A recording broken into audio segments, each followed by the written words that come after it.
Bé, diuen que ja podem començar. De fet, anem una miqueta tard, però tenim temps. Bona tarda a tothom. Comencem? Bé, bona tarda a tothom. És un plaer, és un honor donar-vos la benvinguda en aquesta sessió dedicada a les ciències de la Terra, amb un enfoc a la geologia, a la vulcanologia i a la sismologia. Al llarg d'aquesta sessió explorarem diversos aspectes sobre la història de la recerca dels fenòmens geològics, així com també la circulació, la transferència del coneixement científic en diferents regions i èpoques amb 5 comunicacions. Per tant, aquesta sessió consta de 5 comunicacions, de la que tenim 2 hores i quart per poder explayar-nos i gaudir. M'han dit que teòricament són 10 minuts per cada comunicació, però podem ser laxes, perquè com que som 5 comunicacions i tenim 2 hores i quart, fins a les 5 i quart, no cal ser tampoc molt exigents amb els 10 minuts exactes, vull dir que si algú vol explayar-se una mica més, durar uns 15 minuts, no hi ha problema. Com funcionarem és que després de cada ponència s'obrirà un torn de preguntes per poder debatre i poder explicar alguns detalls més que hagin quedat pendents a la sala. Bé, estic segur que totes les comunicacions obriran interessants debats i ens permetran ampliar la nostra comprensió sobre la història i el desenvolupament de les ciències de la Terra. Per tant, us convido a participar activament i si sobra temps al final, que sospito que sí, per això que dèiem de les 5 comunicacions i les 2 hores de temps, podem obrir un torn al final general de preguntes per poder arribar a algunes conclusions comunes o una mica de taula rodona, el que considereu oportú. No m'he presentat, jo em dic Xavier de Bolós, faré de moderador durant aquesta sessió, vinc del Geociències Barcelona, soc científic titular allà amb vulcanologia i em dedico tant a la vulcanologia física com als riscos volcànics i també amb temes de geotèrmia. No em dedico a la història de la ciència, però és fascinant poder aprendre i poder entendre d'allà on venim per poder saber cap allà on anem. La següent presentació serà d'Enric Aragonès i Valls, que ens aproparà els manuscrits perduts de Llobet i Vall-llosera sobre la regió volcànica. Endavant, sisplau.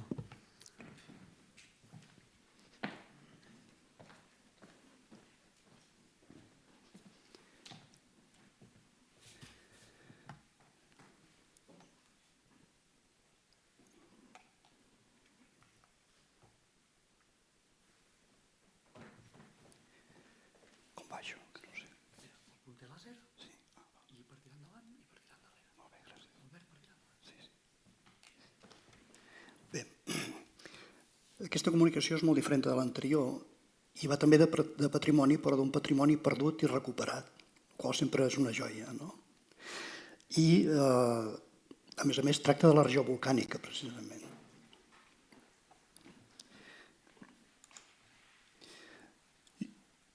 Llobet i Vall-llosera és un precursor de la geologia catalana, està considerat així.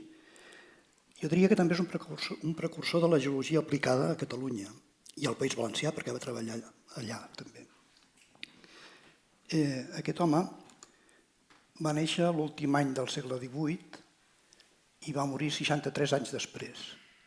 Mentrestant, després de fer uns estudis entre la Guerra del Francès i la invasió dels 100.000 fills de Sant Lluís a Barcelona, es va exiliar a París, Montpeller i a Marsella. Va aprofitar molt bé el temps perquè es va formar en geologia al costat de geòlegs molt importants, com Élie de Beaumont i Marcel Desserres.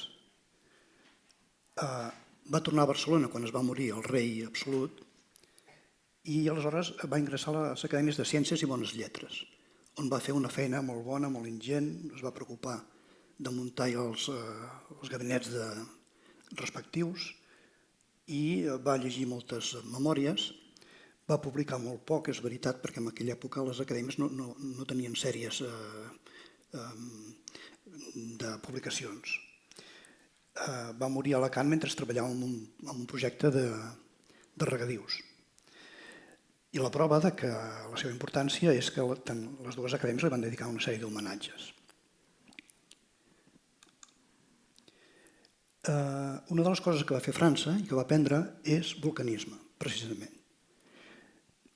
No va escriure res sobre aquest tema, però la prova és que són les mostres que hi ha a l'Acadèmia de Ciències que demostren que va trepitjar els volcans del Puy de Dôme i els de la Provença. I quan va arribar a Espanya altra vegada, doncs també va mostrejar a Murcia i Almeria i a la província de Girona unes poquetes mostres també. Després ja no va mostrejar més. Les memòries sobre els volcans tenim aquestes. Són 3 memòries llegides a l'Acadèmia, una inacabada i després una comunicació.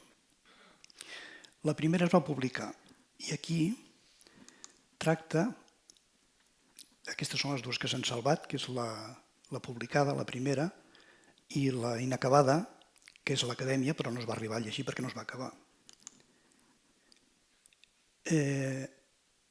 La primera tracta de les possibilitats d'aigües ascendents o artesianes a Catalunya. I, segons en Llobet, el vulcanisme perjudicava o anul·lava la possibilitat de trobar aigües ascendents. De manera que les úniques comarques que no tenien vulcanisme són les que tenien una bona probabilitat de trobar aigües ascendents, segons ell, evidentment. El temps no ha demostrat això, però no importa. Vull dir, aquesta és el seu pensament és aquest. Ara he de donar notícia d'un manuscrit que vaig trobar per casualitat en una casa antiquària de Madrid, perquè no he dit que aquestes dues memòries que estan en vermell, que són les volcàniques, estaven desaparegudes. No estan a l'Acadèmia, no s'han conservat, però van sortir miraculosament amb una còpia, amb aquest manuscrit. L'aspecte extern del manuscrit és aquest, és un llibre relligat en pergamí, amb el títol el porta el llom i diu Notícia de los extinguidos volcanes de Catalunya. Quasi que no es pot llegir. Aquest manuscrit conté les dues primeres memòries, són còpies de les que es van publicar a les Memòries d'Agricultura i Artes, la d'en Bolòs i la d'en Cellers. Però les altres dues són aquestes que precisament es van llegir a l'Acadèmia, totes dues l'any 53. La segona va ser una revisió de la primera, amb alguns afegits i algunes supressions. Aquí estan comparades les dues memòries, la primera, la segona i la definitiva, que només va arribar a començar i la va deixar així, tal qual. I en vermell hi ha l'aflorament volcànic de Bassella, que va descobrir ell per casualitat, el primer. No el va publicar, de manera que va quedar inèdit. I d'aquí destaca el fet de ser el primer que va deduir que l'edat dels volcans, sobretot els volcans olotins, era quaternària prehistòrica. Això, de l'any 53, és, diria que 20 anys anterior a la dels Ius, que és la que es considera la primera, el primer que va dir que l'edat era aquesta. Doncs bé, aquest senyor, 20 anys enrere, ja ho havia vist també.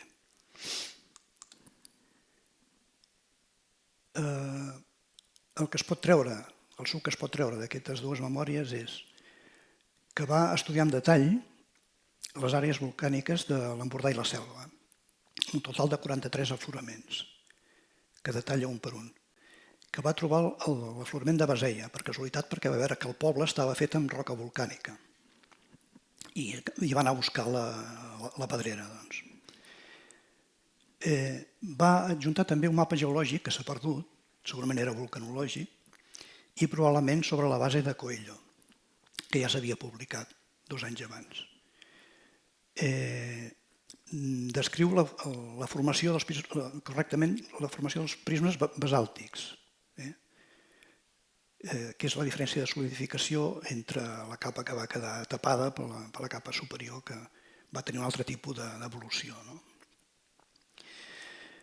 Va interpretar les erupcions de les colades com a efecte dels obstacles que la colada trobava a l'avançar. I va donar una llista de 15 terratrèmols documentats, va anar a documentar-se als arxius de Barcelona, de l'Ajuntament, i va fer aquesta llista, que és cosa que no havia fet ningú abans, tampoc. I va corregir la data que havia donat el pare Mariana, la de 1421, es va donar compte que no era veritat, el terratrèmol destructiu d'Olot va ser el 27 i no el 21, era una errada. I finalment, l'edat quaternària del vulcanisme. En la primera memòria suposava que eren moltes erupcions separades per llargs períodes de temps, i a la segona memòria, en vista que no havia trobat materials fossilitzants de cap de les colades, doncs va dir no, doncs deuen ser totes de la mateixa edat, o sigui, quaternària. El context era aquest. Abans d'en Llobet s'havien publicat una sèrie de coses. En vermell, les que es van publicar fora del país, que no van traspassar els Pirineus fins molts anys després. Per tant, aquests no els havia pogut llegir. No sé si falla això ara. Sí. Se sent ara? Sí?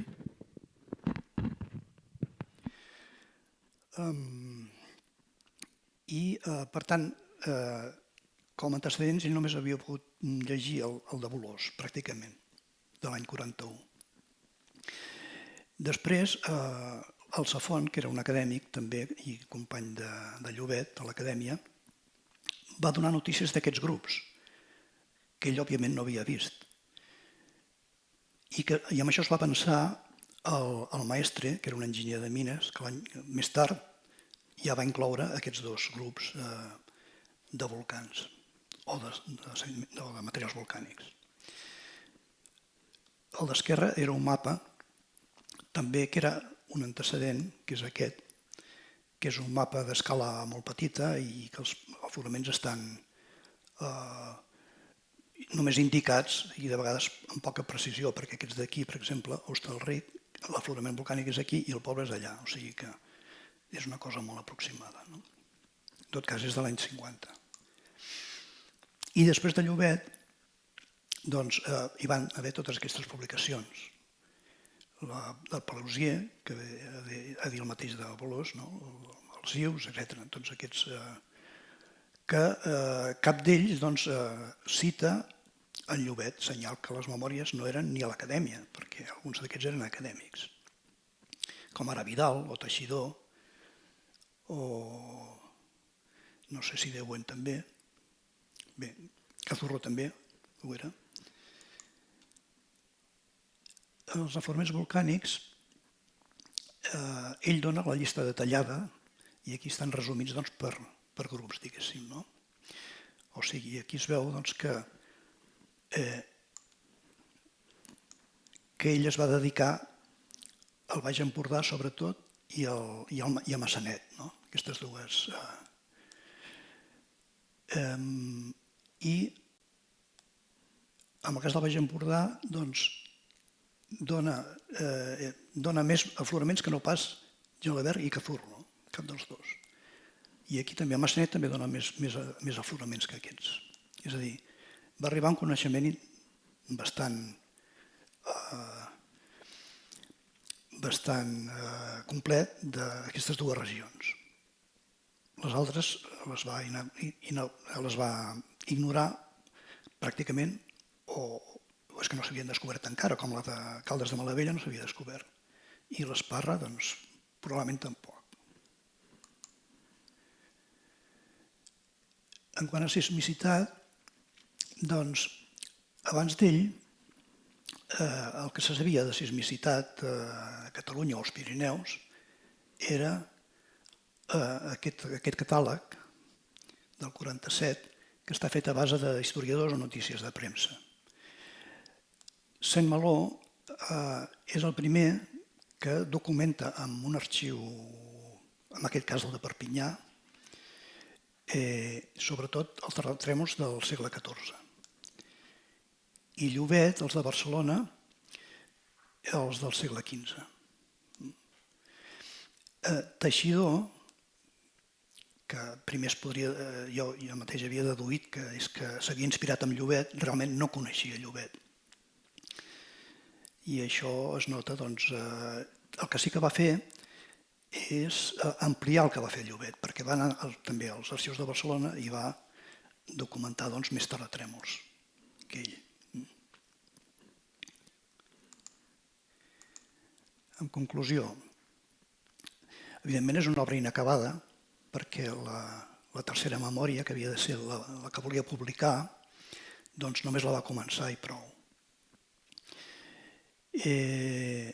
Evidentment, ell tenia a casa els manuscrits originals i d'aquí que probablement va ser ell mateix que va encarregar les còpies per tal de conservar-les en condicions a la seva biblioteca, perquè en definitiva els originals havien d'anar a l'arxiu acadèmic, no hi van anar mai.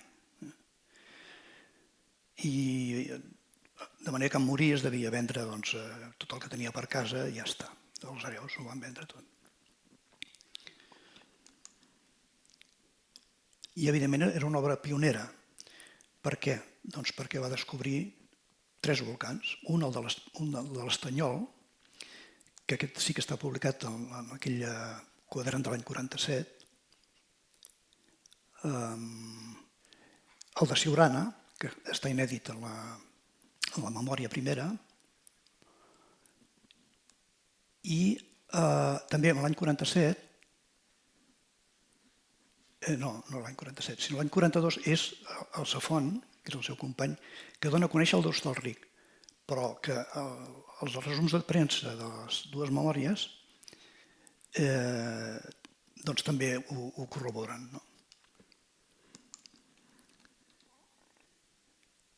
I de tot això també es dedueix que la circulació de la informació científica no era fàcil. En la primera meitat del segle, perquè en algun cas hi havia la barrera de l'idioma, l'AIEL, per exemple, el fet que les publicacions franceses no arribaven pràcticament aquí. Després, els altres 2 són 2 fallos dels traductors. El primer, perquè la traducció de l'opuscle de Saint-Malo, és aquesta d'aquí, que es va publicar l'any 95, es va publicar a partir d'un manuscrit de Can Bolós, resulta que el traductor s'havia menjat la part sismològica. I d'aquí que ni Mengel ni Fontserè l'haguessin vist, perquè ells van consultar l'original publicat i no l'original francès, que es va publicar en una revista perpinyanesa. I el de l'AIEL, doncs aquí el traductor, que era Izquierda del Bayo, va considerar, va decidir no publicar en la traducció castellana dels elements de l'AIEL. Sospito que perquè aquest senyor, traductor, no dominava l'anglès. No m'explico una altra causa que aquesta. Perquè la majoria de la traducció que va fer és a partir del francès i de l'alemany. De manera que van quedar aquí 2 buits que van retardar considerablement l'arribada d'aquests papers als estudiosos. Doncs ja està, no tinc res més a dir. Si teniu alguna...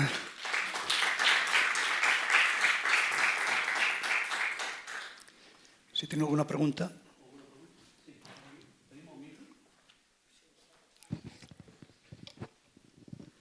Gràcies. Hola, què tal?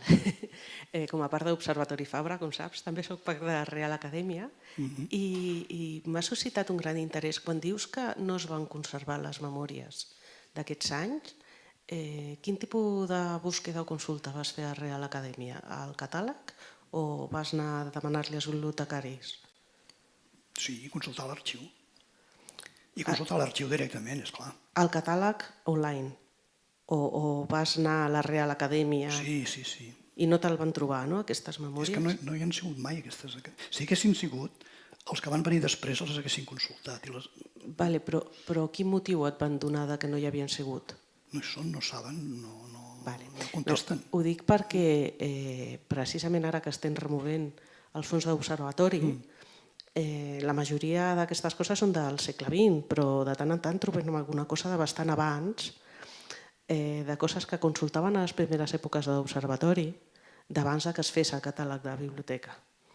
I m'interessaria molt saber precisament que no pugui ser un d'aquests casos que ens trobem deslocalitzat per això.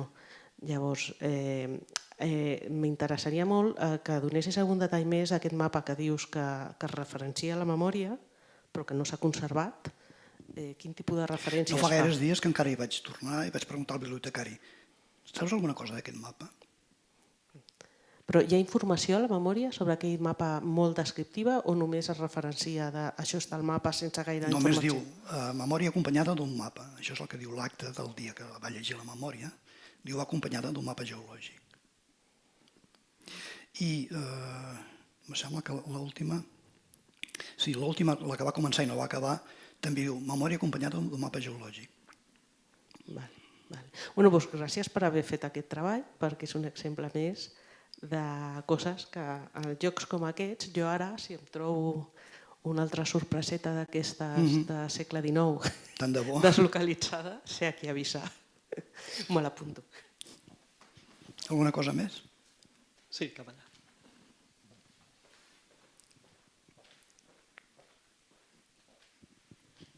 Sí, si no recordo malament, Vall-d'Osera va estar a Caldes de Montbui i va fer estudis de les aigües i tal.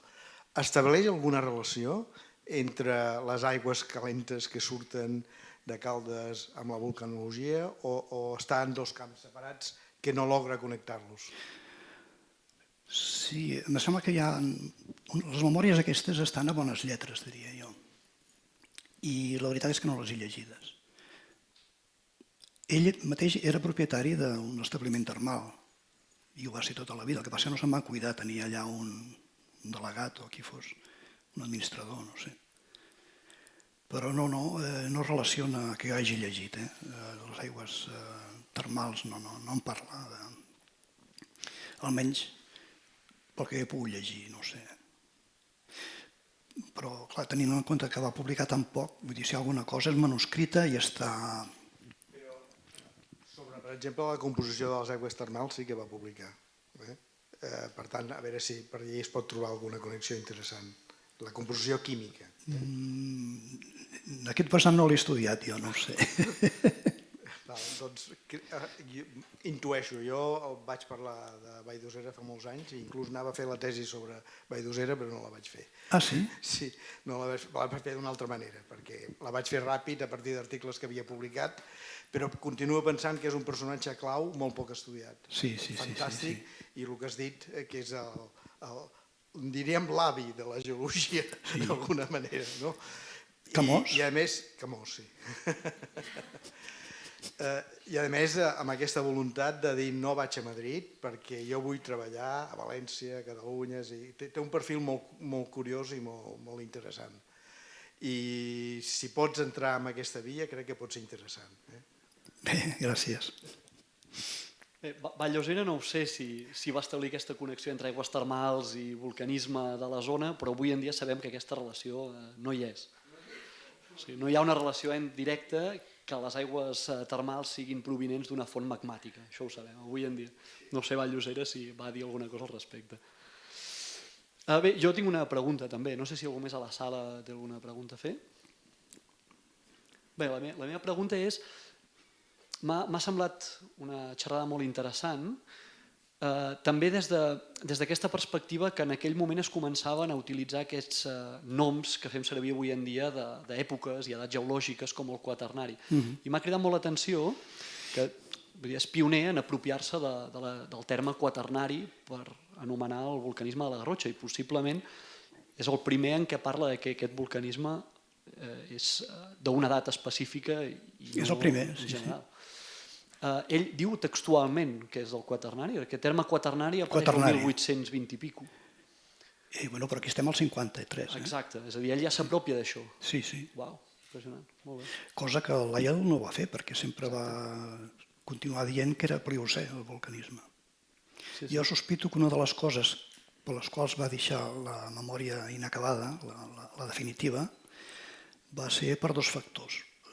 Una perquè es va traduir finalment Lyell al francès i al castellà. S'havia traduït abans al castellà però sense parlar dels volcans olotins, això ja ho he dit també. Bé, és igual. Lyell tota la vida va mantenir que l'edat era pliocena i per tant potser en Llobet al llegir això va pensar això no em quadra i no sé què fem això ara, no? Al llegir que era pliocena, ell deia que era quaternària. I la segona és perquè ell mateix va descobrir, va comunicar a l'acadèmia, va dir he descobert volcanisme a Lleida, a la província de Lleida. Clar, és un volcanisme triàsic, però ell no ho sabia això. Potser les dues coses li van complicar molt el tirar endavant la memòria definitiva. Dic jo, no sé. Clar, i probablement la metodologia que utilitzava era veure que alguna colada de lava estava en contraposició amb alguna terrassa fluvial que identificava com a quaternària. És a dir, no m'imagino quina metodologia, o explica alguna metodologia en concret.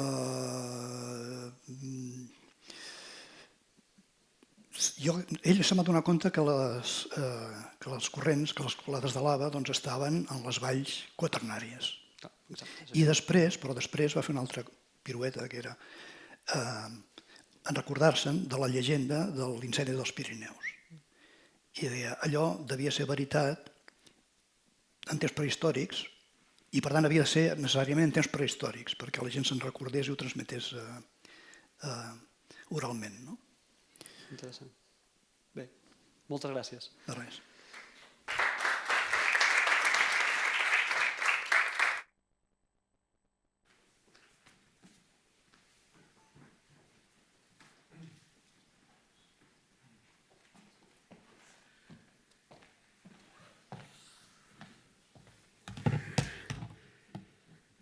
Bé, tot seguit us vull presentar Kathleen Histon. Ens portarà un viatge a Campi Flegrei, un lloc icònic en la història de la geologia i de la vulcanologia, amb la presentació de Phlegrean Fields, 16th to 19th century iconic site within the history of the geosciences. So thank you so much. Thank you. Hello, everyone. First, my sincere thanks to the organization of Fabre-Cool for allowing me to be here as part of the residency in Earth Sciences, History and Society.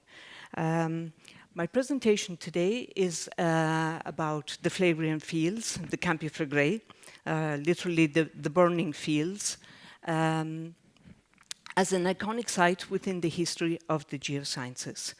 I am part of the International Commission on the History of Geological Sciences. I'm a geologist. It's a commission that brings together both historians of science and geologists to work on the history of geology. This is part of the International Union of Geological Sciences, the IUGS in IGEO. In 2022, the IUGS established a project for identifying and designating 100 geological heritage sites, global heritage sites within specific disciplines. INEGEO, as a commission, collaborated for proposing and evaluating the sites within the history of geosciences. Now, these geological heritage sites, this is the definition. It was an IUGS geological heritage site, is a key place with geological elements and or processes of international scientific relevance, used as a reference and or with a substantial contribution to the development of the geological sciences through history. Together with Martin Rodwick, the historian of geology from the UK, and two geologists from ISPRA, from the Italian Geological Survey, we proposed Site 2, the Phlegrean Fields. So what I want to present to you today is the criteria we presented for the designation of this site within the history of geosciences. The Campi Flegrei are located off the coast of southern Italy, the Gulf of Pozzuoli, the Gulf of Naples. Here we have Vesuvius on the left. We are located here. The site that was proposed also included the Salvatara, the Temple of Serapis, and Monte Nuovo. The geological context, it's Upper Pleistocene to Holocene age. It's a 13-kilometer wide nested volcanic caldera. It's active for over 80,000 years. There are two main historical events. One, the Campanian ignimbrite from 39,000 years ago, which is this area here. The other is the Neapolitan yellow tuff, 15,000 years ago. That's the inner ring here. Also in this figure, we have shown the marine cliffs. And this I will explain a little bit later as we go through the talk. The last eruption was in 1538, and this gave rise to the formation of Monte Nuovo. And this is where we start with our documentation of the importance of the Campi Flegrei within the history of geoscience for the development of geological theories. The first reference we find is to this eruption of 1538 on the 28th of September. It continued for 3 days, and we have a documentation from 1539 by Marcantonio della Falconi, who sent a report to his patron, the Marquess of Padua. And this was Del Incendio di Pozzuolo. He documented what he had seen as the explosion was taking place, as the event went on for 3 days. He documented in the short report with little sketch. Here we see Monte Nuovo, which was formed at that time. We see the sea changing in its level relative to the level of the land. And this was an important documentation at the time, 1539. Afterwards, in the 16th century, we get travelers to Italy were also now going south as far as Naples to see the volcanoes. They were interested to see this. It was part of their tour that they did in Italy. These travelers sent accounts of what they saw in their letters, their private correspondence to their families. Some also had published diaries, and the Campi Flegrei are mentioned as fire along the sea coast. We get as far as 1663 when we have an account by the naturalist John Ray, who was traveling in Italy and around Europe, interested to see the volcanoes. He not only documented what he saw, he also collected specimens. And he's returned these to, in this case, to the Royal Society of London, of which he was a member. But he was not the only person to do this. This was a common practice of naturalists who visited the area. They documented in their correspondence or in their travel diaries what they saw. They also collected specimens, and these returned to academic societies, groups that were interested in having information about geological phenomena, particularly for volcanism, from different areas that they could not visit themselves. We also have documentation from 1638 by the Jesuit priest Athanasius Kircher, famous for his Mundus Subterraneus, published in 1665. He visited Vesuvius in 1638. This is a sketch of Vesuvius, but we also see the Bay of Naples and the Gulf of Pozzuoli that he shows here. These, his observations in this case were relevant also to the theories on the formation of the Earth, the theories related to the central fire of the Earth. Moving on to the 18th century, we have the very important work of William Hamilton. William Hamilton was a diplomat, a British envoy based in Naples. He documented in great detail the activity that he saw in the Campi Flegrei, but also Vesuvius, and his famous work from 1776 to 1779 is complemented by these wonderful colored paintings and drawings. These were done by Peter Fabris, who was a Neapolitan artist of British descent, but this complemented text of detailed descriptions of the activity as they took place was a change from the former private correspondence, travel diaries. And this publication circulated amongst academic societies, naturalists interested in volcanic phenomena.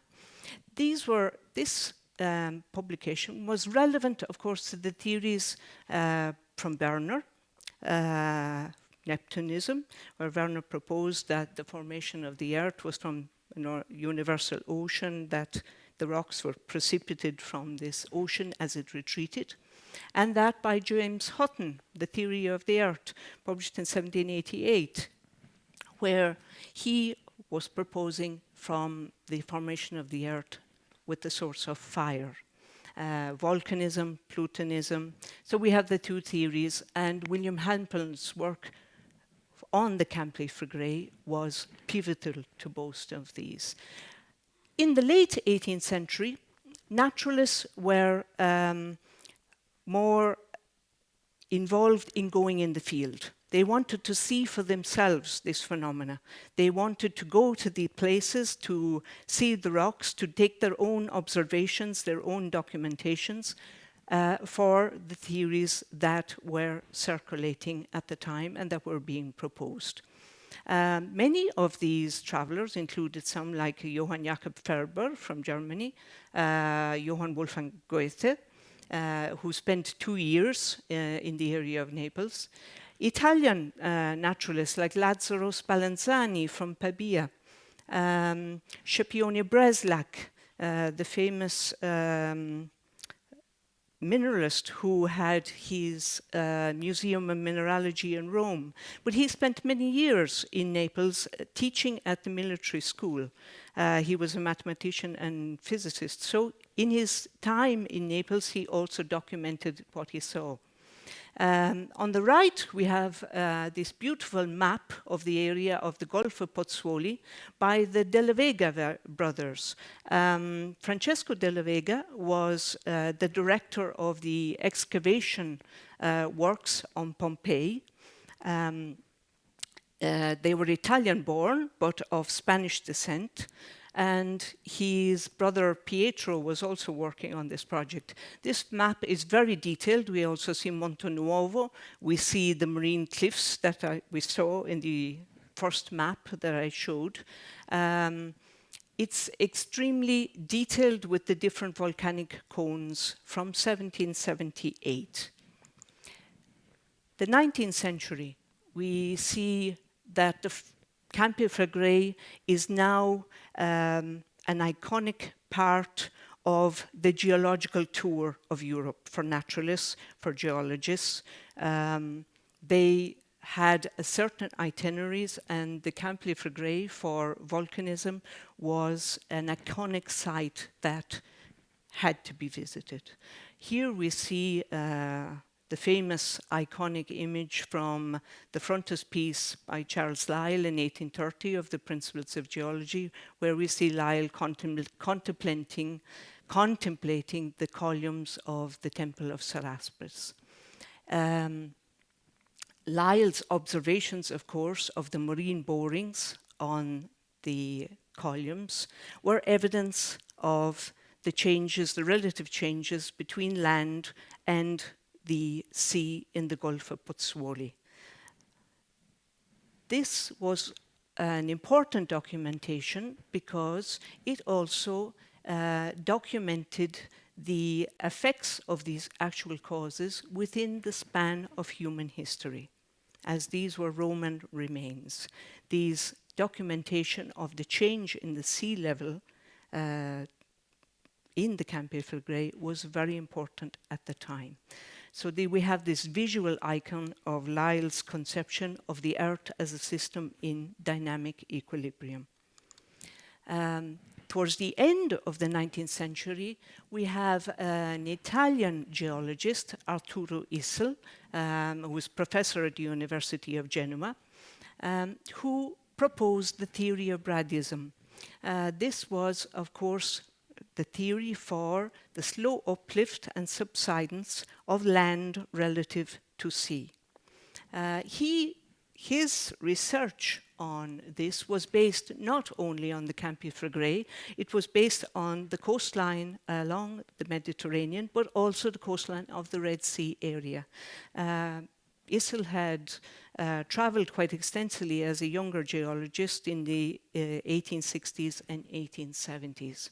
He felt that this was an area in the study of volcanism that had been neglected in relation to studies on more rapid movements related to earthquakes.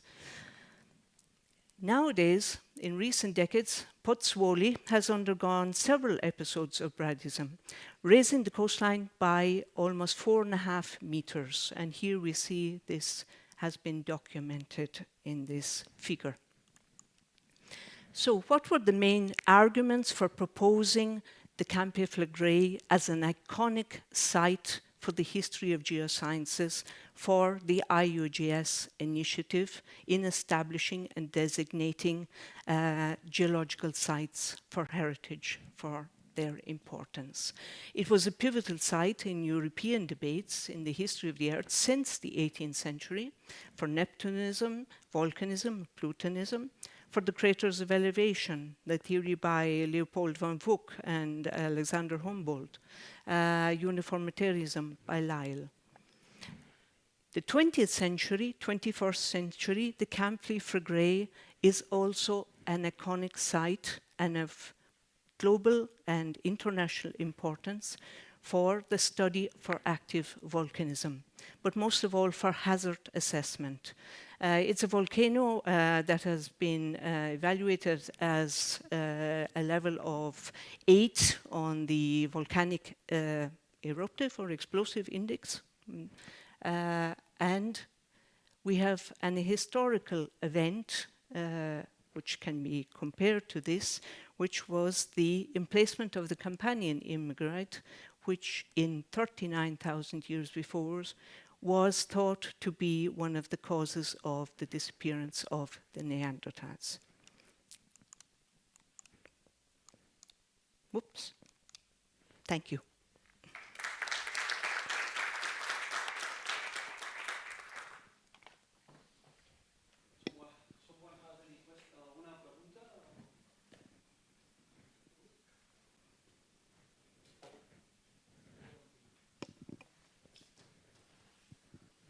Thank you so much for this interesting talk. So my question, I have a question. I don't get away so easy. So my question is, what is your perspective about the current unrest situation, hydrothermal or volcanic, is in discussing now, according to these detailed descriptions that we have in the historical record? For predicting, you mean now? Or prognostic or forecasting? Or I would stay away from just that. Your perspective, your opinion about that. I'm not a volcanologist, I'm a paleontologist. I have worked on the historical side, so I think I am not the person to answer this. Okay. So I will avoid that. Is it possible to see some differences or similarities in the cases of the previous unrests and now? With now. The only one that I can compare to you is the one of the Ignimbrite from 39,000 years ago. That's the only one. I am not a volcanist. I'm not going down that road. Sorry. There is the hazard assessment is an extremely important part of the studies on the Campier-Flegrei at the moment. Also the civil protection. There is they have been having I would say, drills for evacuation of the area of Pozzuoli, but more than that, I cannot say. Thank you so much. Okay. Any other questions? Okay.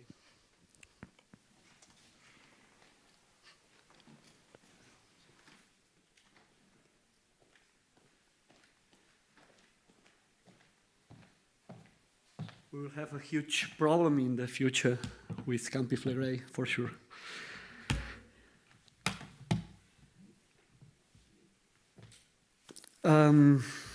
Bé, passem a continuació a la presentació de Carlos Acosta Risso i Nicolás Cubi. Ens parlaran de les xarxes i del coneixement geològic als Andes durant el segle XIX amb la ponència Unfolding the Networks and Circulation of Geological Knowledge in the 19th Century Northern Andes. Gràcies.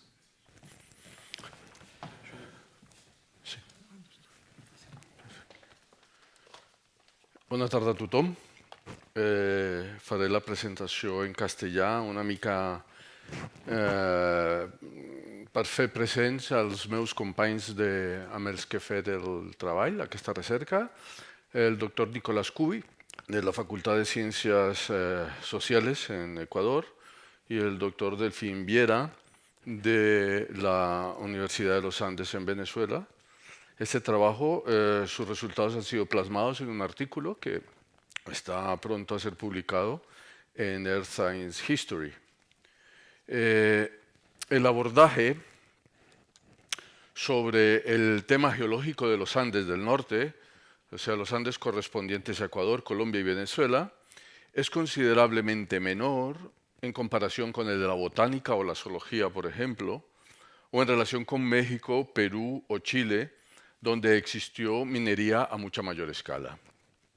En la literatura sobre esta región, como en otros subcampos de la historia de la ciencia en la América tropical, también escasean enfoques críticos y miradas más allá de lo nacional. Particularmente entre los estudios de historia de la geología, se echan en falta análisis de las relaciones de poder e intereses secretos o no tan secretos, algo mejor estudiado en torno a las expediciones botánicas españolas. Aquí vemos la zona del trabajo. Esta presentación ofrece los resultados de una investigación muchísimo más amplia en la que escudriñamos numerosas fuentes primarias y secundarias en castellano, inglés, francés y alemán, relacionadas con el conocimiento geocientífico de esta zona, su utilización práctica, los significados otorgados a la naturaleza, así como los actores humanos implicados en las redes de circulación de tal conocimiento en todas las direcciones y sentidos y con diferente intensidad de hibridación, por supuesto. En resumen, son 173 referencias utilizadas, 68 son primarias, producidas por los actores involucrados, además de alguna correspondencia y una biografía inédita. 108 son publicaciones secundarias, 77 de ellas sobre historia de ciencias de la Tierra en la región y sobre actores involucrados, y algunas de ellas ofrecen un análisis historiográfico específico. Los actores implicados eran de diversa índole, involucrados en instituciones, empresas, gobiernos extranjeros o locales, empresas privadas o públicas, sociedades y comisiones científicas, museos. Eran naturalistas, locales o extranjeros, la mayoría eran alemanes, pero también hubo españoles, ingleses, franceses, estadounidenses y entre otros. Algunos hicieron largas exploraciones y pasaron sus vidas enteras en los Andes, mientras que otros lo hicieron brevemente o incluso estudiaron y escribieron sobre ellos sin haber puesto nunca un pie en Sudamérica. Algunos de ellos los hemos llamado formales, es decir, con educación formal, publicaron, eran expertos, y, construyeron colecciones, etc.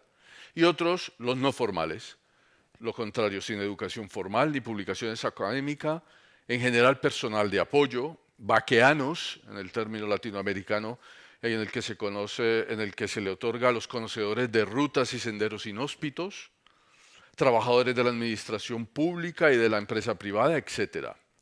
Estos últimos, no formales, menos abordados en la literatura histórica y que en este proyecto hemos intentado rescatar, no gratuitamente, sino de forma transversal, en tanto revelen su carácter indispensable, más allá de su conocida subalternidad. Finalmente, todos estos actores aportan cultura material. ¿Va?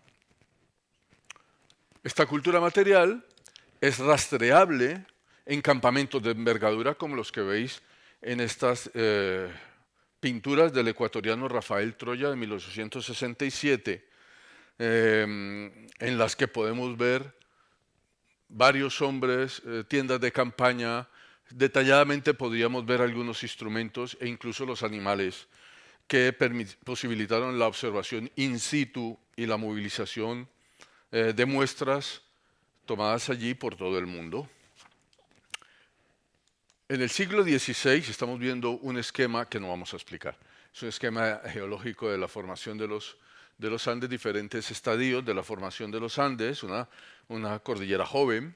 A medida que la disciplina, la geología, se profesionalizaba y especializaba, los trabajos se hicieron más técnicos, con fines prácticos y aplicados, orientados a la extracción minera, a pesar de lo cual no dejaron de interesarse en asuntos de geología básica, algunos de los cuales suscitaron apasionadas controversias, por ejemplo, sobre el vulcanismo activo en esta cordillera joven de los Andes. Obviamente, acorde con el marco geológico que nos acoge, en esta charla solo nos centraremos en algo que ocupa un pequeño lugar de nuestra investigación y es en esas controversias, algunas de esas controversias sobre vulcanismo. Solo detallaremos una y mencionaremos unas cuantas. Entre los científicos del siglo XIX, entre los que reconoceréis obviamente algunos muy famosos, ¿no? Habla hay controversias sobre vulcanología general y algunas sobre los Andes del norte en particular. Pero lo importante es que más allá de lo netamente científico, estas polémicas ilustran el dinámico y en ocasiones conflictivo encuentro entre esos actores de diverso tipo, localizados en diversos espacios, algunos en la zona de contacto, tal como la define la zona de contacto María Luis Prat, que en este caso eran los Andes del norte, y otros ubicados en los centros de cálculo definidos, como todos conocemos, por la TUR, y generalmente localizados en el hemisferio norte y al otro lado del Atlántico. Particularmente, esta imagen es de 1880 y no tiene nada que ver con las controversias. Mencionamos el Cotopaxi, pero tiene que ver mucho con la presencia en el sitio, ¿vale? Esta es una foto que muestra al investigador en el Cotopaxi.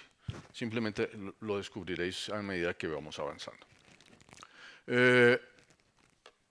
Particularmente estas controversias permiten sacar a la luz algunos elementos de gran interés en el análisis del origen del geoconocimiento, su circulación y su validación.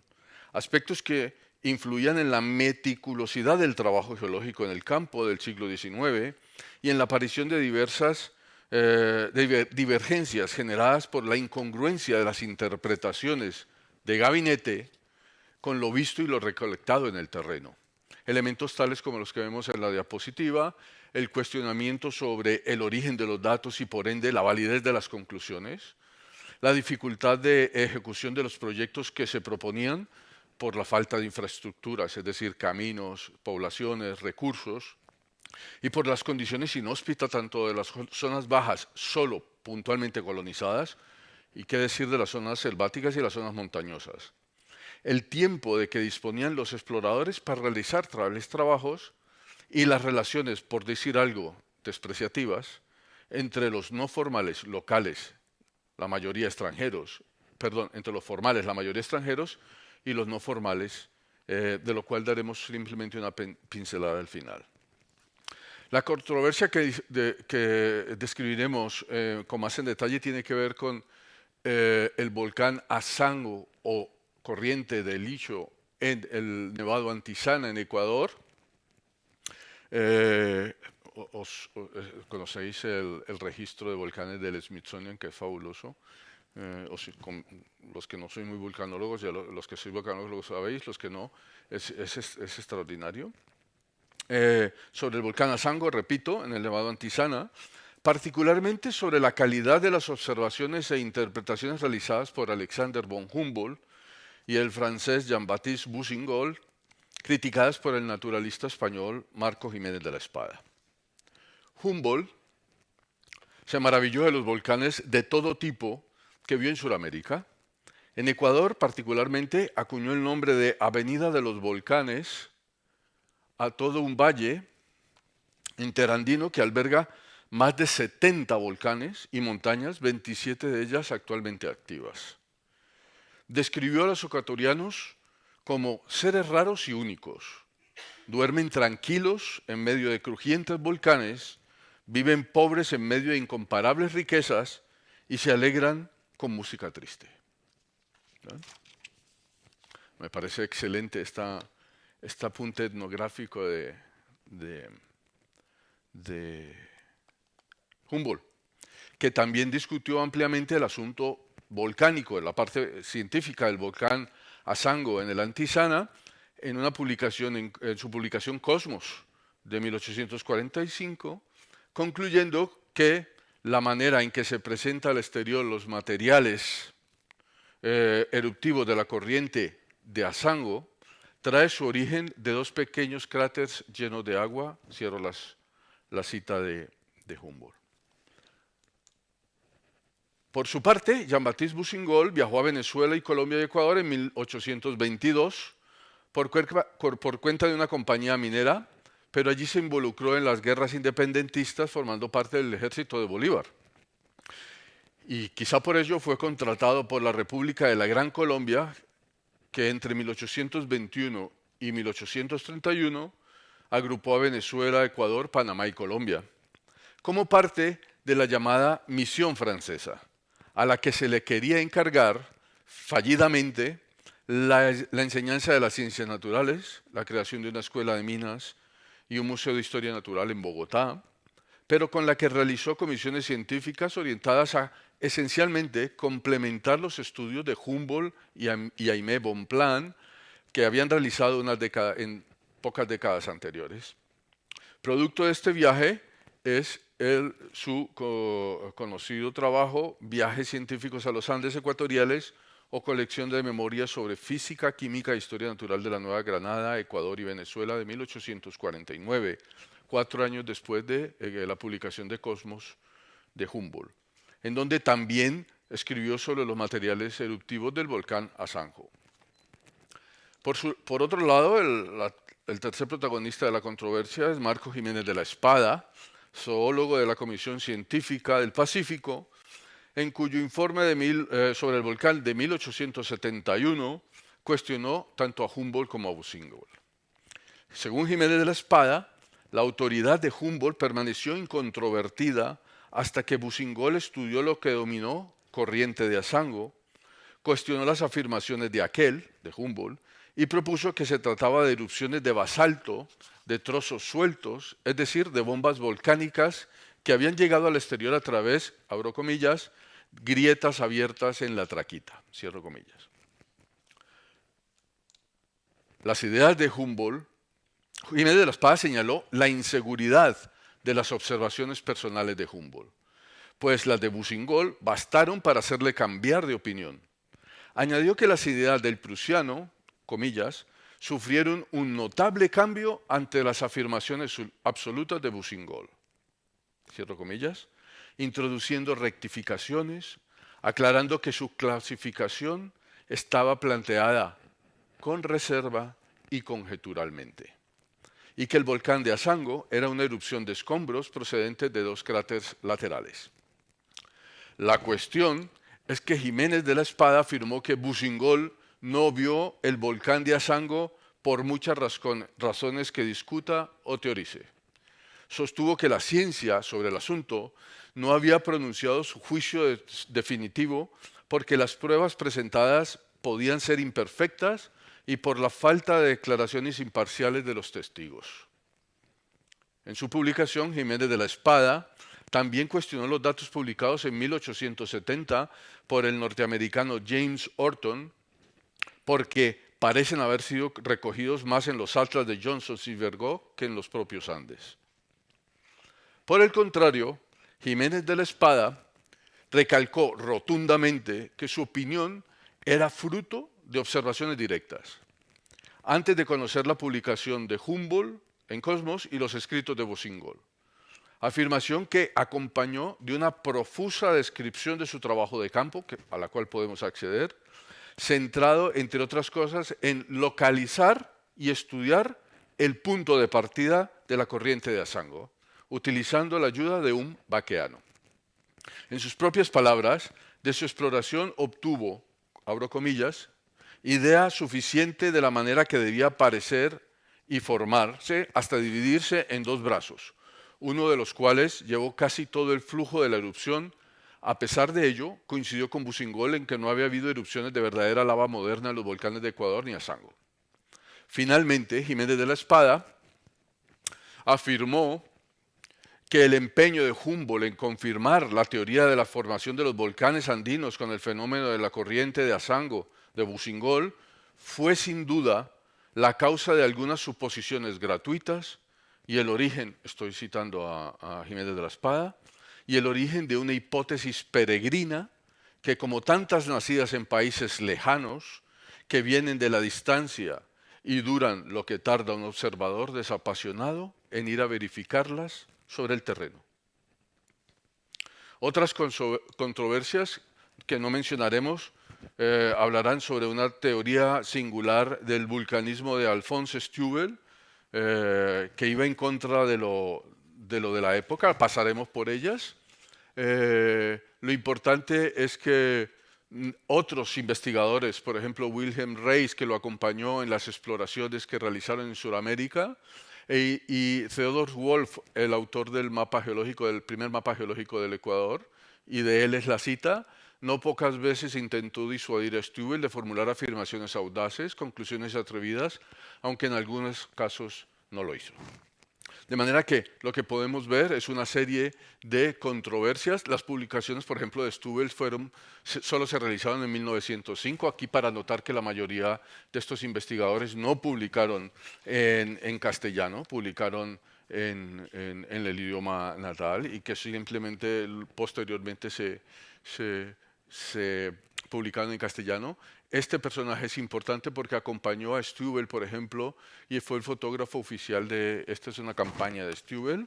Y vamos para finalizar, ya para terminar, este es de otros volcanes, también algunas controversias en el Cotopaxi, el origen de la laguna del volcán Quilotoa. Vamos simplemente que hubo más controversias volcánicas, también hubo cartográficas producidas por haber extendido ideas geológicas a territorios que nunca se visitaron o se visitaron por muy poco tiempo o solo parcialmente, y por ello les dan un aspecto de poca veracidad, como lo señala el historiador de la geología colombiano Gerardo Botero de 1985, para el caso del mapa geológico de Colombia, el primer mapa geológico, realmente un bosquejo, quien viajó a Sudamérica con una carta de recomendación de Humboldt y de quien por años algunos geólogos, lo siento, metidos a historiadores, han dicho que dio inicio al estudio geológico sistematizado y académico del territorio colombiano, cuando Carsten estamos ahora convencidos de que nunca visitó esas zonas. Ya para terminar, solo una pincelada que les había prometido sobre las relaciones formales y no formales. En las expediciones volcánicas, expediciones a los Andes, eran frecuentes los inconvenientes para conseguir guías locales y retenerlos, sobre todo al adentrarse en sitios poco explorados. Deserciones y robos estaban a la orden del día. El trato con esos subalternos por parte de, por ejemplo, de Reis y Steuvel e incluso de Wolff era descortés y castigaban la insubordinación con azotes y confinamientos. Steuvel criticó duramente en cartas privadas a las sociedades andinas, coincidiendo con otros extranjeros que proyectaron en sus publicaciones la sensación de que estos colectivos carecían de capacidades y que su progreso era muy difícil. Pero ya para concluir, os dejo con esta frase de Steuvel, una de las muchísimas recolectadas durante nuestra investigación, expresadas por personajes, algunos mencionados hoy, abro comillas. Este es de 1870, en una carta de mayo de 1870. En todas las mesas y sillas hay permanentemente látigos y varas de todas las formas. Y el revólver es lo mejor para mantener a la gente en jaque. El miedo frente a este instrumento en manos del extranjero es completamente ridículo. Finalmente, muchas gracias. Tengo que mencionar que esta investigación fue desarrollada como parte del proyecto de la circulación del conocimiento en la América tropical y Europa, una historia de las redes naturalistas y actores sociales, financiado por la Flaxo en Ecuador, y que mi participación en ella parte del apoyo del Instituto de Historia de la Ciencia, como parte del proyecto SYR Ciencia, Tecnología, Medicina y Medicina en el siglo XX. Muchas gracias.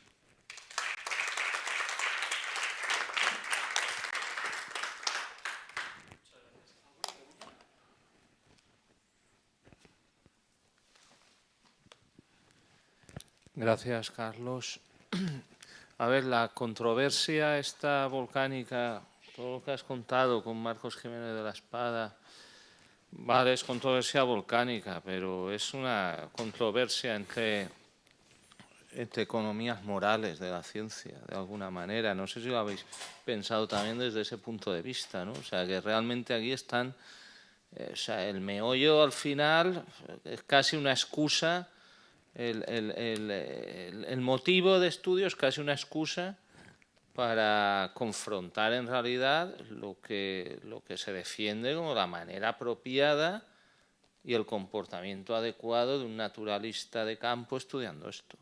No sé hasta qué punto lo veis así, pero a mí me da la impresión que es un posible abordaje también, porque esto complementaría el hecho de que sea complicado el tema.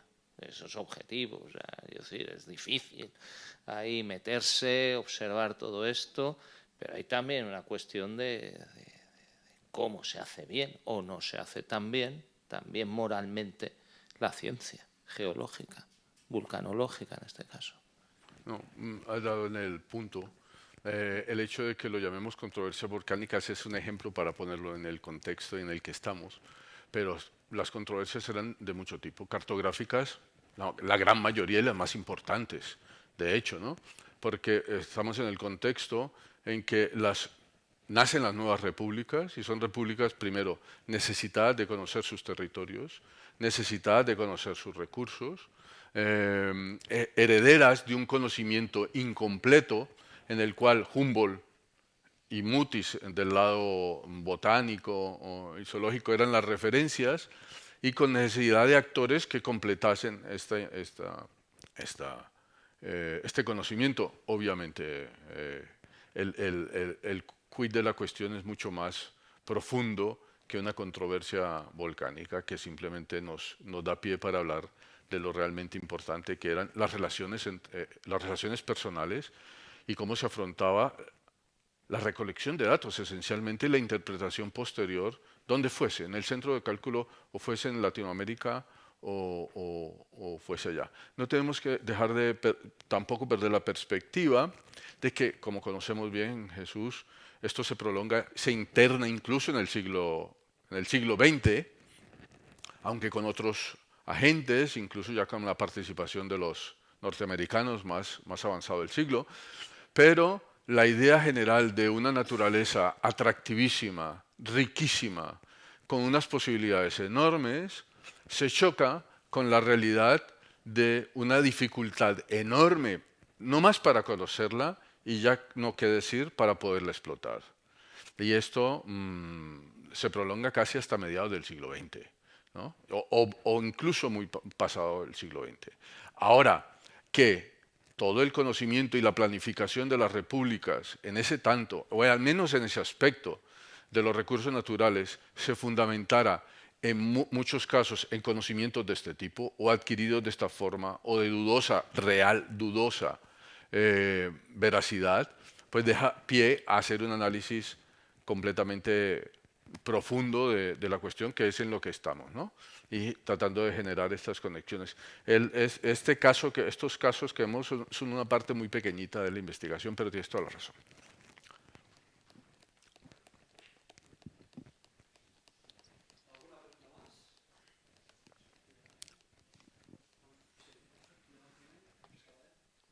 Res, te volia preguntar si saps aquest article de Cañizares és guerra, no? Jorge Cañizares és guerra, que ha sigut molt agressiu, no?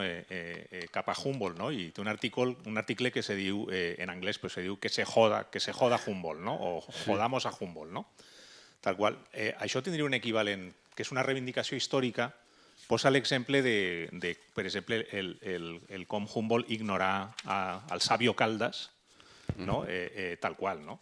I és un poc polèmic perquè posa a comparar els dibuixos que feia Humboldt amb els dibuixos que fa la seva filla, la de Cañizares és guerra, per exemple, d'un volcà o del Chimborazo, no?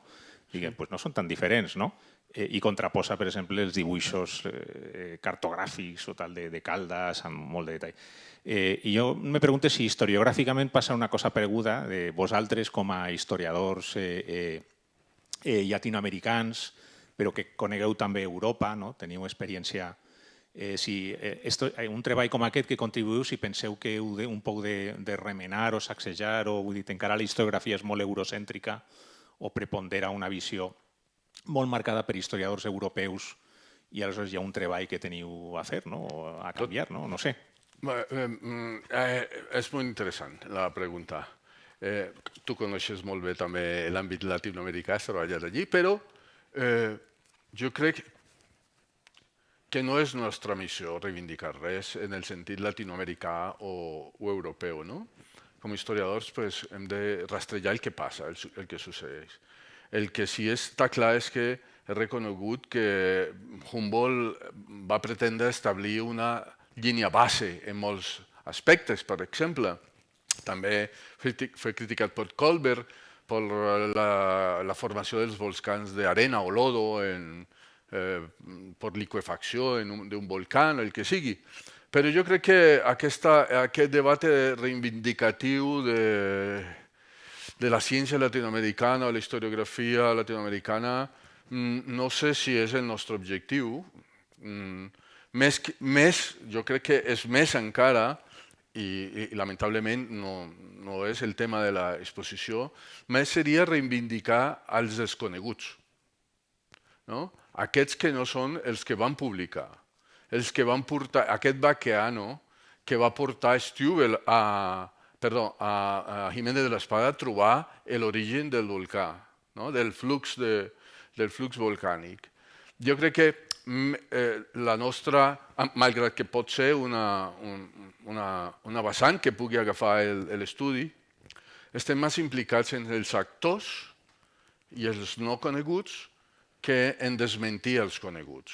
Si trobem les fonts que ho facin, doncs les aprofitem, però no és l'objectiu principal d'això.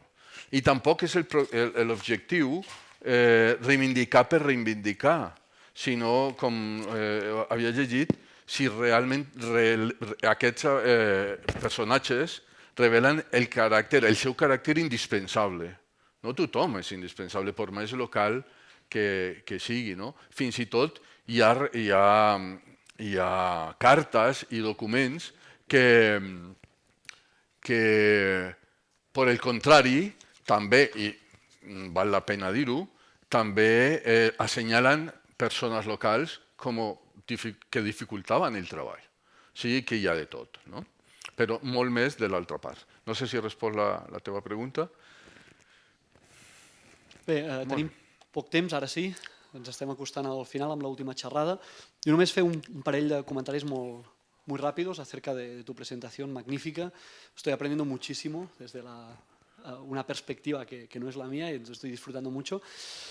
Yo creo que desde la vulcanología, quizás no desde la historiografía, pero desde la vulcanología sí tenemos que reivindicar, por ejemplo, el papel de los guías, el papel de las comunidades, el papel de todo el trabajo que hoy día, sin las comunidades en Latinoamérica, en Indonesia, en donde sea que trabajamos, no sería posible, ¿no? Entonces, quizás no es colonialismo, pero sí poscolonialismo, que sigue muy presente en este opacar o en invisibilizar a las comunidades que trabajan en las zonas, ¿no? Yo creo que en este sentido sí que es muy importante. Creo que también pues, una parte de reivindicación, al tener un micro, hay que hacer, ¿no?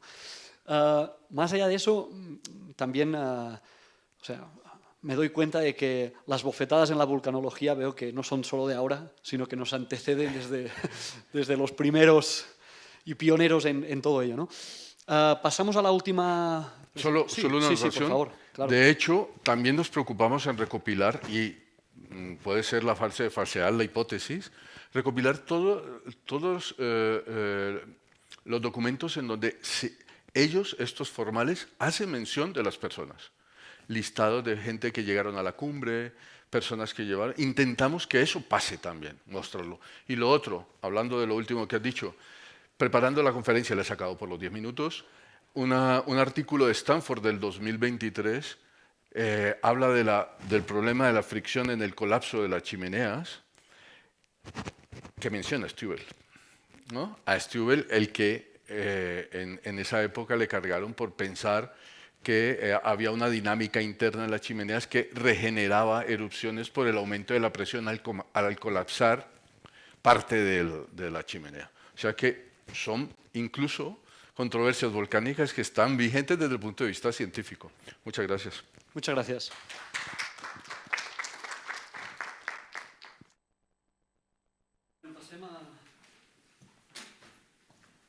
Passem a l'última presentació. En aquest cas tindrem un temps una mica més limitat, però per no tancar-ho ni donar menys temps, només demano al final brevetat en les qüestions. Així doncs, tanquem la sessió amb Maria Teresa Merino i Josep Batlló, novament, els quals ens explicaran els inicis de la sismologia instrumental a les Terres Gironines. Moltes gràcies. Molt bé, gràcies. A veure si fem una bona cursa, ja em costarà, però va, anem-hi. A veure, el títol ja és clar de què parlarem. Si mirem coses escrites per sismòlegs, allò que deuen d'historiadors i en canvi científics, o digues com vulguis, ficats a historiadors, quan busquen les estacions sísmiques a la península Ibèrica, històricament es troben aquestes. La primera va ser San Fernando, després va venir Cartuja, després ja Ebre i Fabra directament. Després totes les altres, instal·lades fins a 1912-13. Molt bé, però això no és cert. Ja fa anys, per això potser, mira, fa 20 anys, 2004, havia fet un catàleg d'instruments a la península Ibèrica i justament allà vaig trobar que aquí hi havia hagut coses. A Olot, a 1907, ja rastregem una estació sísmica i a Girona una altra. Molt bé, per cert, Sant Fernando va començar uns anys abans, però és igual. Endavant. Són aquestes dues, les que ens interessen ara. Només parlant d'Olot podria fer 10 minuts, però prefereixo fer una mica general. A veure, trobem una cosa bastant curiosa. Bastant curiosa. Abans en Aragonès ens ha mostrat una mica una sèrie dels estudis durant el segle XIX fins al XX de les zones volcàniques de Catalunya. L'any 1906 la Real Societat Espanyola d'Història Natural publica un de les seves memòries, un totxo, sobre les formacions volcàniques d'Olot, i aquí el que m'interessa és aquí que diu la comissió que es va fer. Hi ha Salvador Calderón, Lucas Fernández Navarro i llavors Manuel Cazurro, catedràtic de l'Institut de Girona, i Eugeni Aulet de l'Institut de Tarragona. Eugeni Aulet era la Garrotxa, era olotí. Manuel Cazurro estava a Girona, no entro. Manuel Cazurro també té molta història a explicar, no hi entro. A veure, i llavors dius, aquí més o menys ja veiem que Olot es va instal·lar el sismògraf en 1907. Dius, mira, ve d'aquí. A veure, a l'arxiu comarcal, l'arxiu històric comarcal, hi ha alguna documentació sobre el tema, de l'Ajuntament, de la Diputació. Resulta que l'any 1905 ja Manuel Cazurro i Eugeni Aulet van fer un informe per la Diputació sobre la possibilitat d'instal·lar estacions sísmiques a la província de Girona. A més, diuen que com que Olot, la Garrotxa és la part volcànica, que ells trien, si els deixen triar, trien la Garrotxa. Però llavors, si llegim tot això, l'estudi aquest publicat es va fer el 1905-1906. I llavors, què va ser primer, l'ou o la gallina? No ho sé. No he pogut anar més al fons, no he pogut... Segurament deu existir informació a la Real Societat Espanyola d'Història Natural. Si vaig a veure l'arxiu no he tingut temps, no es pot arribar tot. Allà em diuen que no hi ha res de res. Vale. És dir, tot això es va fer i Cazurro i Aulet estaven dintre aquesta comissió perquè ja estaven treballant en el tema i llavors els van incloure perquè són els que no venen, no són catedràtics d'universitat, o és al revés, ells es van moure perquè estaven aquí, no ho sé, és un tema, però la qüestió és clar, a veure, l'any 1905-1904, l'Observatori de l'Ebre s'instal·la el 1904, al Fabra, la sismologia en 1906, i estaven treballant, jo crec que en paral·lel. Segur que hi havia contactes entre ells, però vull dir, més en paral·lel que copiant, perquè sempre he pensat, no, aquests seran els iniciadors. No, segurament, però no, són els temes interessants d'estudiar que no tinc clar, que aquí ho deixo, per qui ho trobi. De Cazurro, jo l'única fotografia que he trobat és aquí, que està a les ruïnes d'Empúries, i en canvi li he trobat aquest sketch molt mono. D'Aulet no he trobat cap imatge. Aulet també era membre de la Societat Catalana d'Història Natural i bastant actiu, i en les dues també, a la Real Societat. Però en canvi va escriure molt poc. Llavors, ràpidament, la part tècnica, ho salto ràpid, ells van fer una sèrie de suggerències i es van inclinar per instal·lar a Olot, la Diputació va dir que sí, i van instal·lar aquest instrument, que és el sismoscopi Vicentini, que feia un registre en una placa de vidre, tenia un pantògraf, i quan hi havia un sismograma la massa aquesta oscil·lava i feia moure el pantògraf i feia un dibuixet a la placa de vidre. Si mal no recordo, a la següent imatge, efectivament, això és un dibuixet registrat a Girona. No hi ha marques de temps, això no tenia referència de temps. Per què van triar aquest aparell? Ho diuen perquè com que no podien tenir ningú que estés allà, també en aquella època els instruments necessitaven algú al costat. No podien treballar, ara sí, ara els deixem al mig del camp. A l'any 1904 no, necessitaven algú al costat. És una diferència tècnica molt important. Llavors van posar aquest instrument. Hi havia un sismoscopi, allò també que donava l'alerta si hi havia alguna detecció, i el anaven a veure. Aquest va ser el motiu principal, que és un motiu totalment tècnic, que no té res a veure en la ciència, per dir-ho així. Molt bé. Llavors, el lloc a l'hospici, aquí baix, quan s'hi anava cap al centre, dintre el claustre, en concret, aquí al costat de la font. La gent d'Olot va fer una caseta. Hi ha una llosa que té una creueta marcada en pedra, molt petiteta. Allà hi havia la columna. Es va decidir instal·lar-ho aquí perquè estava en un lloc cèntric, era edifici municipal. Bé, això va ser, la Diputació va pagar i l'Ajuntament se'n va fer càrrec. Manuel Cazurro, com que era catedràtic a Girona, recordo que Aulet era a Tarragona, llavors ell era d'aquí i col·laborava, etc., i coneixia la terra, però Manuel Cazurro a Girona també es va muntar la manera i l'any 1909 va aconseguir mitjançant un ajut del Ministeri, el que ara en diríem accions especials, que es deia abans, doncs va aconseguir un ajut per comprar el mateix aparell i el va instal·lar i allà se'n encarregava ell com catedràtic de l'institut.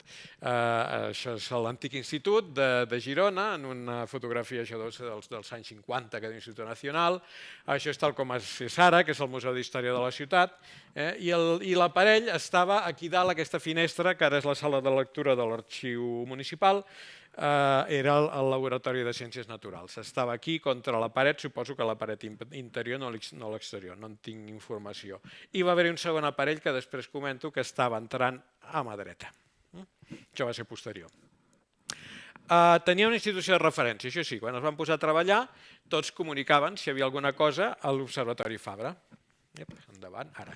Ja ha sortit abans, com a Sola, el primer director, des de 1904, tant l'Ajuntament d'Olot, a aquella època enviant telegrames, Cazurro també, com a professor d'institut, en aquest cas. També tenia, la Diputació l'ajudava una mica, però diguem, aquella era propietat de l'institut i el d'Olot era propietat, hi ha una diferència tècnica.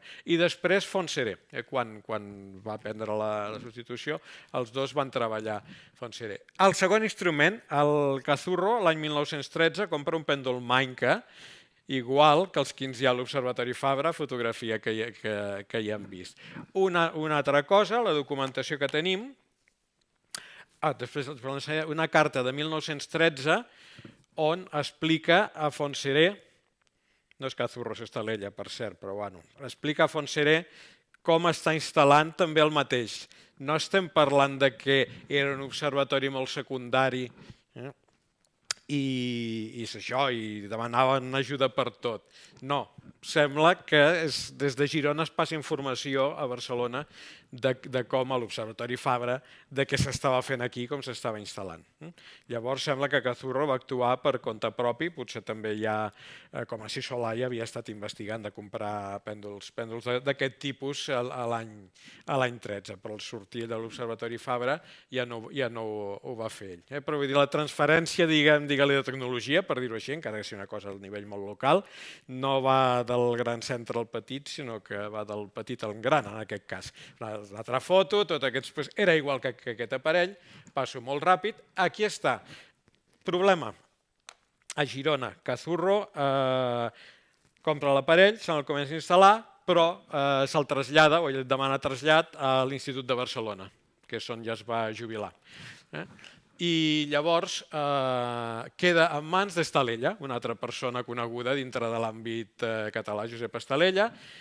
Aquí, això, Estalella informa de com tenen l'aparell instal·lat a Girona i li diu com s'instal·len dos components, que és el que hi ha a l'Observatori Fabra. Segon problema, pocs mesos després, Estalella també aconsegueix el trasllat a l'Institut de Tarragona. Llavors, el sismògraf va quedar com bastant desatès. Són aquells problemes, i això sí, de la falta de personal.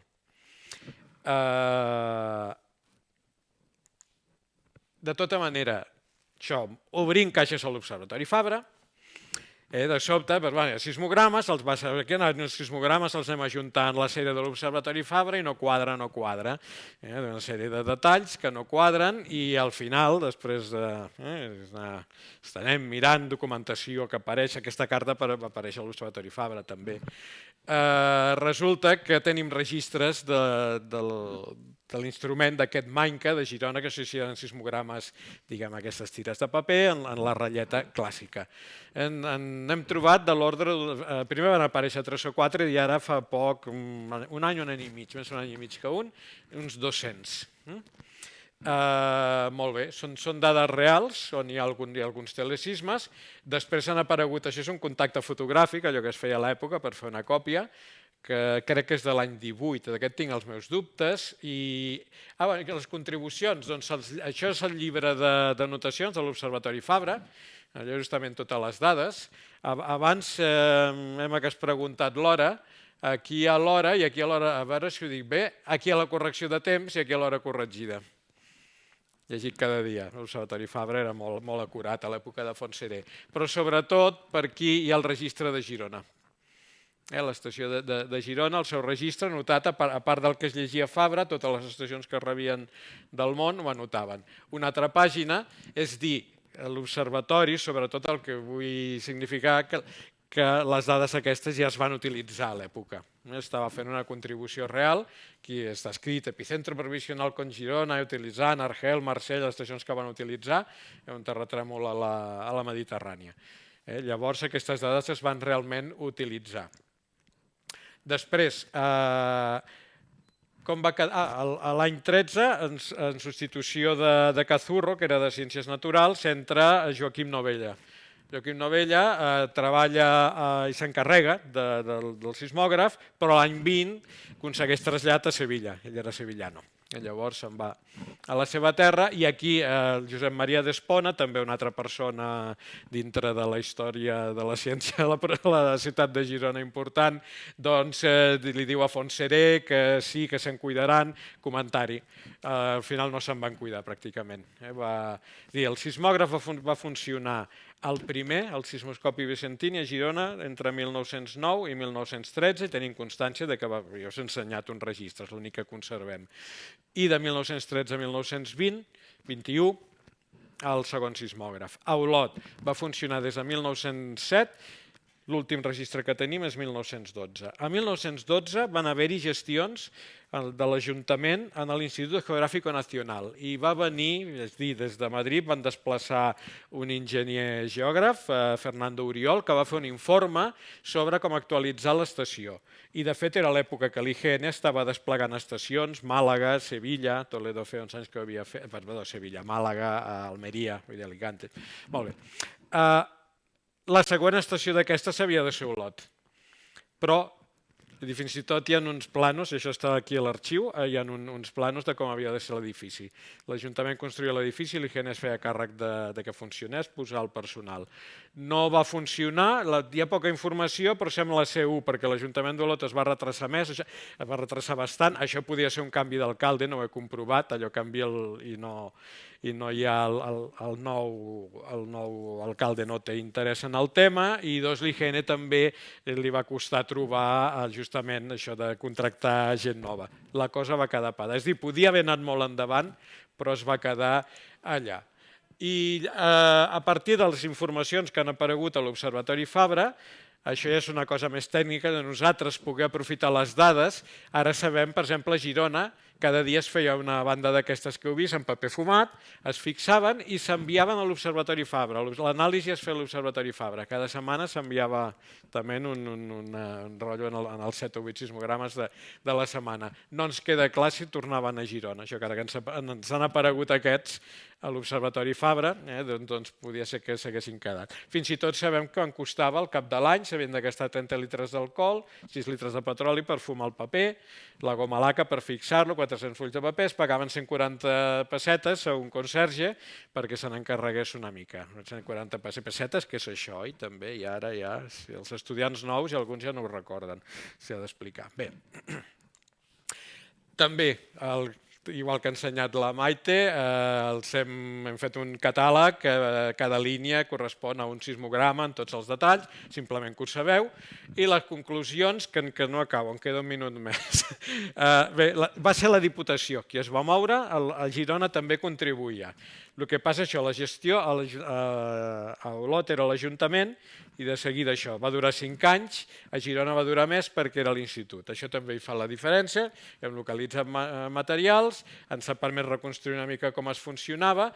Una altra cosa, en aquella carta que hem vist, sabem que això és un detall tècnic si volem utilitzar els sismogrames, també ara sabem en quina posició exacta estava l'instrument, els sismogrames, bé, i que aquestes dades ens poden servir per estudiar. Però no és tot, i 2 diapositives més, que era Cazurro, era Aulet, no, que estava a Tarragona. Hi havia un sismòleg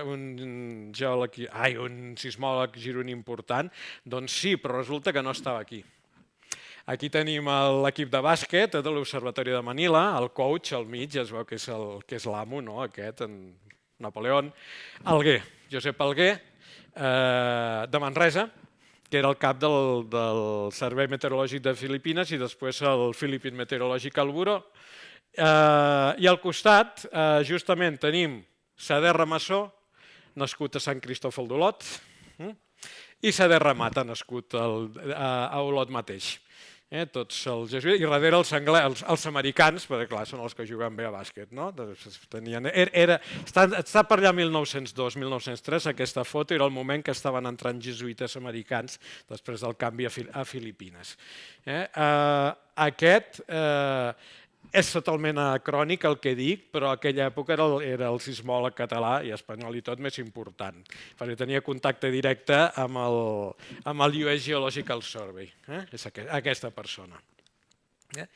I, per exemple, l'any 1895 ja va publicar un catàleg de terratrèmols de Filipines on feia mapes d'intensitat, quan aquí encara faltaven 10 anys perquè ho féssim, utilitzant una escala que s'havien inventat ells, una escala d'intensitats. Per 1895 és fantàstic aquest catàleg de sismicitat.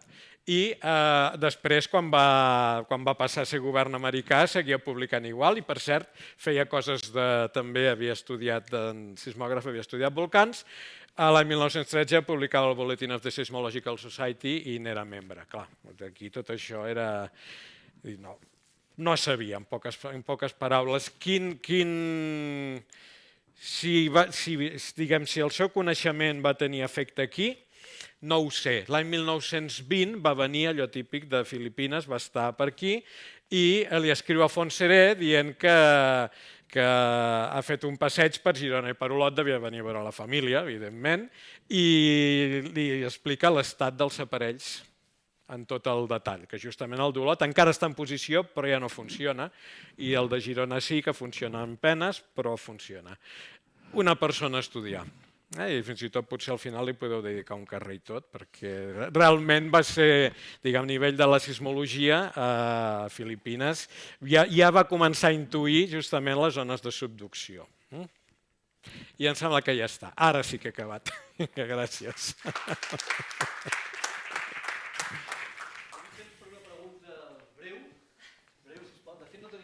No tenim temps, però bueno.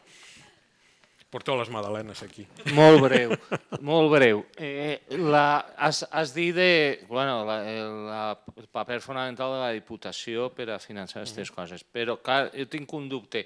Els aparells de l'institut només els paga la Diputació o el mateix institut va pagar alguna cosa? Perquè a aquesta època els instituts tenien una certa autonomia econòmica, una cosa impensable avui en dia, perquè efectivament tenien diners dels drets d'emissió de títol i això ho administrava cada institut. Ells pagaven alguna part d'això? A veure, el primer, aquell sismoscopi Vicentini, el va pagar la Diputació, però justament el Mainca no he trobat, i això sí, la documentació de l'institut que es conserva a l'Arxiu Històric de Girona, l'he pogut remenar bastant, no he trobat informació, és molt possible que el comprés el mateix institut. El que passa és això, al moment que el van comprar, al cap d'uns mesos, li van donar el trasllat. Pot ser en les memòries impreses de l'institut i aparega. No, me les he llegit. Aquesta diu que s'ha instal·lat, però no diu que paga. No, i fins i tot he pogut veure els llibres de comptes. El sismoscopi va costar 88 pessetes. I els ports 21 o alguna cosa així, això sí que ho he arribat a trobar, pel Mainca no. I després, de quan en quan, la Diputació donava una subvenció any sí, any no, pel manteniment de l'instrument. Això també. Sí, però és meitat i meitat, efectivament. Bé, moltíssimes gràcies a tots. Seguim.